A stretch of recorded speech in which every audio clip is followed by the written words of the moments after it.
बिस्मिल्लाहिर्रहमानिर्रहीम। अस्सलाम वालेकुम डियर 10th क्लास। हम पढ़ रहे हैं चैप्टर नंबर 1 केमिकल इक्विलिब्रियम।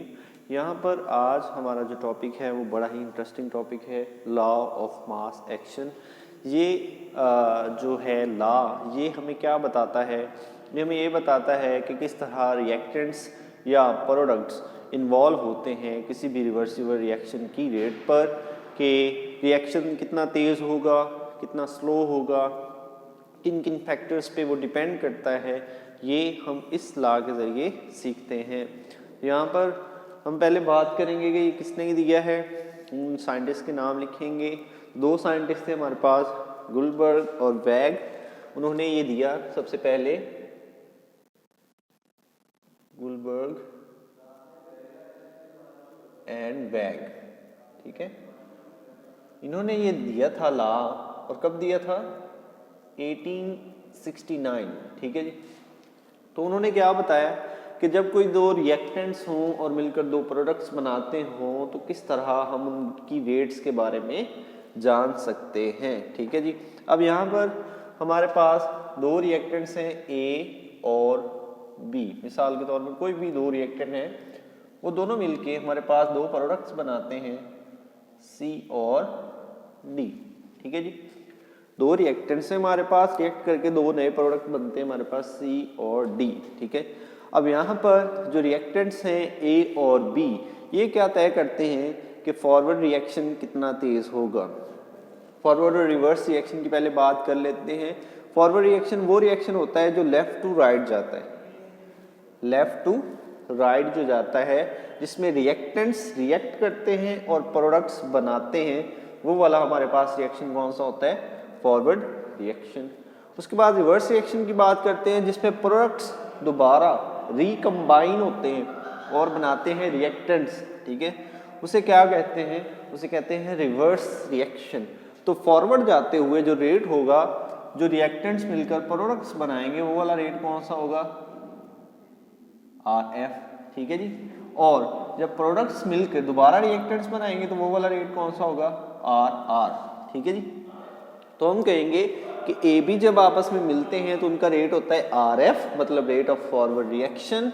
और जब सी और डी आपस में मिलकर दोबारा ए और बी बना देते हैं, उसे कहते हैं RR, rate of reverse reaction. अब हम बात करेंगे कि किस किस चीज़ पे ये रेट्स डिपेंड करती हैं। अगर हम रेट ऑफ फॉरवर्ड रिएक्शन देखें तो ये डायरेक्टली प्रोपोर्शनल होती है ए और बी की कंसंट्रेशंस के, ठीक है। इसका मतलब क्या है कि जितनी मिकदार ज़्यादा होगी ए की और बी की, उन दोनों पे रेट ऑफ फॉरवर्ड रिएक्शन जो है डिपेंड करती है। अगर ए और बी की मिकदार है 50, मिसाल के तौर पर 50 इसकी 50 इसकी 100 होगी, तब जो रेट होगा वो कम होगा। लेकिन अगर इनकी बढ़ा दी जाए 100 इसकी और 100 इसकी, ठीक है, तो रेट क्या हो जाएगा? ज़्यादा। हमें पता चला कंसंट्रेशन, मिकदार रिएक्टेंट्स की जितनी ज़्यादा होती है, फॉरवर्ड रिएक्शन उतना ही तेज़ होता है। मिसाल के तौर पर हमारे पास दो चीज़ें हैं, यहाँ पर कोई भी दो हाइड्रोजन और नाइट्रोजन दो गैसेज हैं, वो दोनों अगर दोनों में से एक की मिकदार भी ज़्यादा होगी तो फॉरवर्ड रिएक्शन क्या हो जाएगा? ज़्यादा। अगर उन दोनों में से एक की मिकदार भी कम कर दी जाए तो फॉरवर्ड रिएक्शन का रेट क्या हो जाएगा? कम हो जाएगा। मतलब इन दोनों की मिकदार अगर ज़्यादा हो, फॉरवर्ड रिएक्शन जल्दी होता है। अगर इन दोनों की मिकदार कम हो, फॉरवर्ड रिएक्शन जल्दी नहीं होता, वो आहिस्ता हो जाता है। अब जब प्रोपोर्शनैलिटी ख़त्म करते हैं तो कोई ना कोई कांस्टेंट आ जाता है। यहाँ पर कांस्टेंट हमने लिया KF, ओके। उसके बाद अगली बात हम करते हैं रेट ऑफ रिवर्स रिएक्शन की। ये हमारे पास इक्वेशन आ गई, इस इक्वेशन को ऐसे नाम दे लें, ठीक है। इक्वेशन नंबर 1, रिवर्स रिएक्शन की बात करते हैं। रेट ऑफ रिवर्स रिएक्शन ये किस पे डिपेंड करेगी? क्या ये इन पे करेगी? नो, इन पे करेगी, क्योंकि इन दोनों ने आपस में मिलना है, दोबारा ये बनाने। तो rate of reverse reaction depends upon the products, not on the reactants. Products पे डिपेंड करती है। प्रोडक्ट्स हमारे पास दो हैं, सी एंड डी। अब रिवर्स रिएक्शन का रेट किस पे डिपेंड कर रहा है? सी और डी की मिकदार पर। अगर इन दोनों की मिकदार होगी कम, रेट ऑफ रिवर्स रिएक्शन क्या होगा? कम। अगर इन दोनों की मिकदार ज़्यादा होगी रेट ऑफ रिवर्स रिएक्शन भी क्या हो जाएगा, ज्यादा हो जाएगा। अब फिर से प्रोपोर्शनैलिटी खत्म करते हैं तो क्या आ जाएगा हमारे पास, कांस्टेंट, ये वाला हमारे पास आ गया जी आर, इक्वेशन नंबर 2। ठीक है जी, यहां तक हम पहुंच गए हैं कि रेट्स जो हैं रिएक्शन की वो किस किस चीज़ पे डिपेंड करती हैं, किस तरह हम उन्हें जो है रिलेट कर सकते हैं कंसंट्रेशन ऑफ रिएक्टेंट्स और कंसंट्रेशन ऑफ प्रोडक्ट्स के साथ। इतना हमें पता चल गया। अब हम अगली बात करते हैं इक्विलिब्रियम की। चैप्टर के स्टार्ट में हमने इक्विलिब्रियम पढ़ा था। इक्विलिब्रियम में क्या होता है, एट इक्विलिब्रियम, इक्विलिब्रियम पे क्या होता है कि हम कहते हैं rate of forward reaction, rate of forward reaction is equal to rate of reverse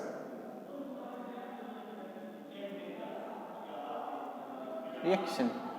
equilibrium वो हालत है जब फॉरवर्ड रिएक्शन का रेट और रिवर्स रिएक्शन का रेट क्या हो जाते हैं, दोनों बराबर हो जाते हैं। उस हालत को हम कहते हैं इक्विलिब्रियम। ठीक है जी, तो इक्विलिब्रियम पे क्या होगा, आर एफ किसके बराबर होगा, आर आर के। तो हम कहेंगे कि R F rate of forward reaction की जो हमारे पास इक्वेशन है वो ये वाली है, R F is equal two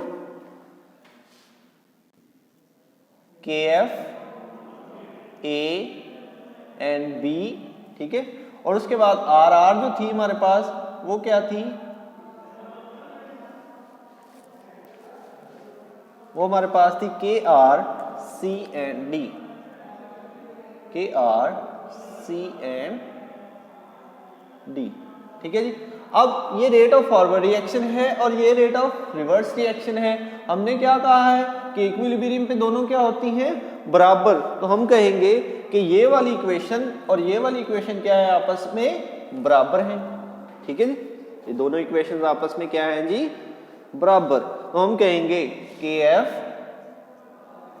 into C and D, sorry K F A and B है, K F into A and B is equal to K R C and D. Okay, अब यहां पर इस के आर को इधर ले आएंगे, उधर ये मल्टीप्लाई हो रहा है, इधर आ क्या हो जाएगा, ये डिवाइड हो जाएगा।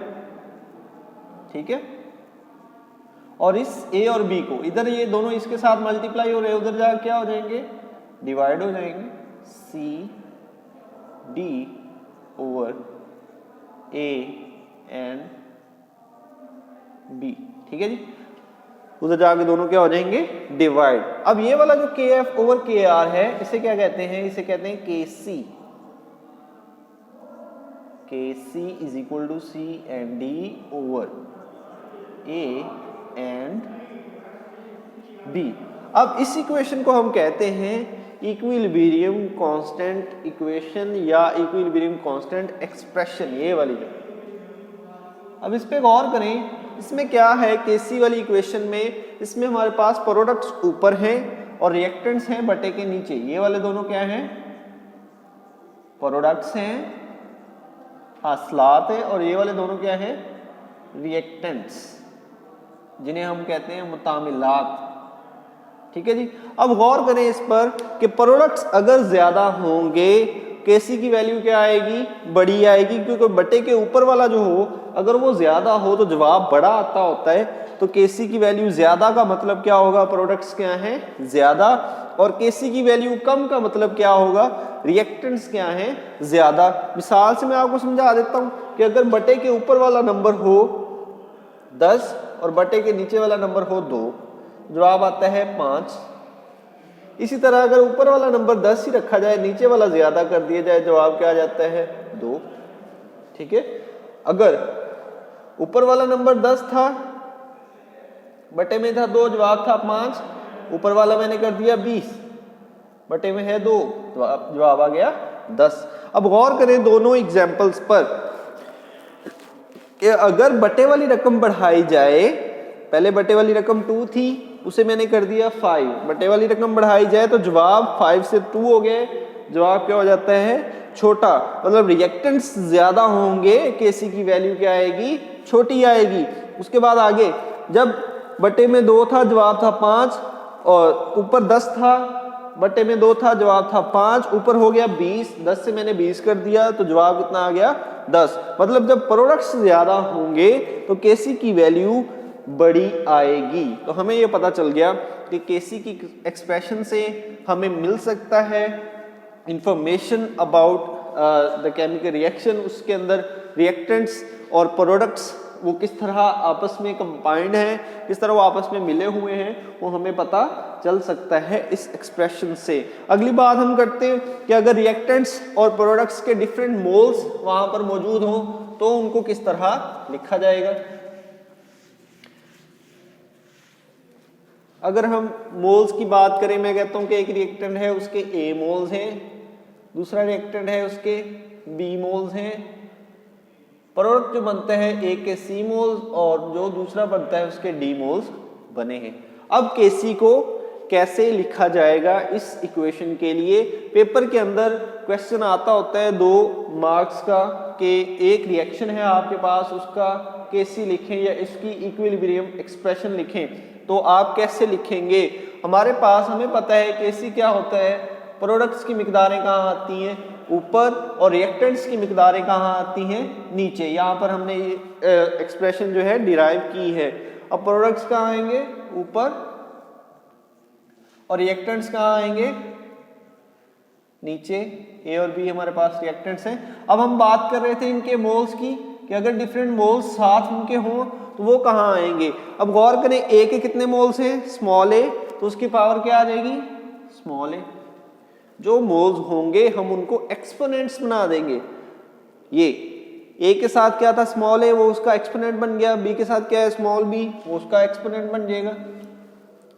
सी के साथ क्या है स्मॉल सी, उसका एक्सपोनेंट। डी के साथ क्या है स्मॉल डी, उसका एक्सपोनेंट। तो हमें पता चला जो नंबर ऑफ मोल्स होते हैं, चाहे वो रिएक्टेंट्स के साथ हैं चाहे प्रोडक्ट्स के साथ हैं, वो नंबर ऑफ मोल्स क्या होते हैं केसी इक्वेशन में, इक्विलिब्रियम इक्वेशन में, तो क्या होता है वो उनके बन जाते हैं एक्सपोनेंट। अब एग्जाम्पल के तौर पर हम लेते हैं यहां पर एक रिएक्शन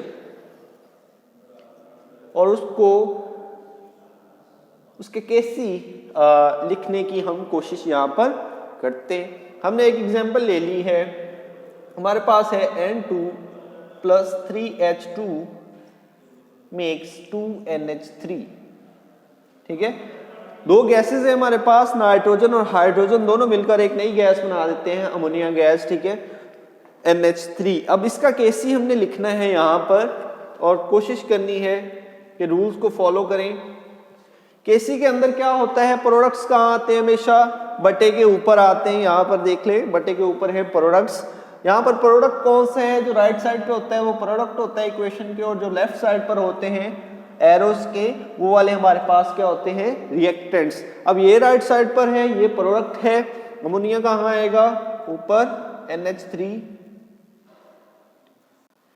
बटे में क्या आएंगे हमारे पास डिनोमिनेटर में नाइट्रोजन और हाइड्रोजन, इनके दरमियान प्लस साइन नहीं आता, ये दोनों आपस में मल्टीप्लाई हो रहे होते हैं। ये प्लस यहाँ पे नहीं लिखना, ये दोनों मल्टीप्लाई हो रहे होते हैं।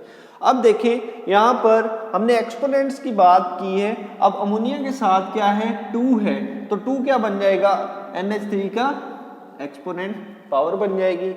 H2 के साथ क्या है 3 है, तो इसकी पावर कितनी आ जाएगी 3 आ जाएगी। और नाइट्रोजन के साथ कुछ भी नहीं है तो उसके साथ कुछ भी नहीं लिखेंगे, उसकी पावर क्या है यहाँ पर 1 है। तो कोई भी रिएक्शन आपके पास हो आप उसका केसी लिख सकते हैं। किस तरह लिखेंगे, प्रोडक्ट्स हमेशा कहाँ आते हैं बटे के ऊपर, रिएक्टेंट्स हमेशा कहाँ आते हैं बटे के नीचे। अगर प्रोडक्ट्स या रिएक्टेंट्स किसी के साथ भी कोई नंबर है, उनके मोल्स 2 या 2 से ज्यादा हैं, तो वो नंबर क्या बन जाता है उनकी पावर बन जाता है।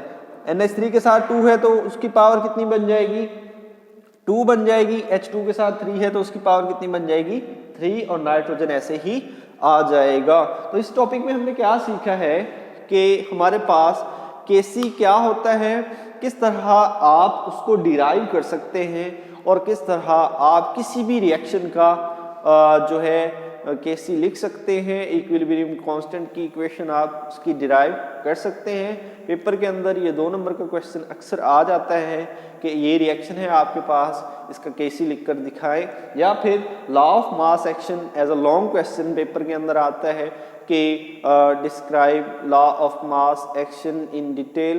तो आपने इसकी डिटेल में लिखना होता है। सबसे पहले आप उसके बारे में लिखेंगे किसने दिया है और कब दिया, फिर आप फॉरवर्ड और रिवर्स रिएक्शंस की बात करेंगे, उनकी रेट्स को इक्वल करेंगे और आपके पास केसी की इक्वेशन आएगी। फिर आप उस केसी की इक्वेशन से एक एग्जाम्पल देकर उसे जो है साबित करने की कोशिश करेंगे। उम्मीद है कि ये टॉपिक आपको अच्छे से समझ आ गया होगा। मिलते हैं अपने नेक्स्ट टॉपिक के साथ। अपना ख्याल रखें। अल्लाह हाफिज़।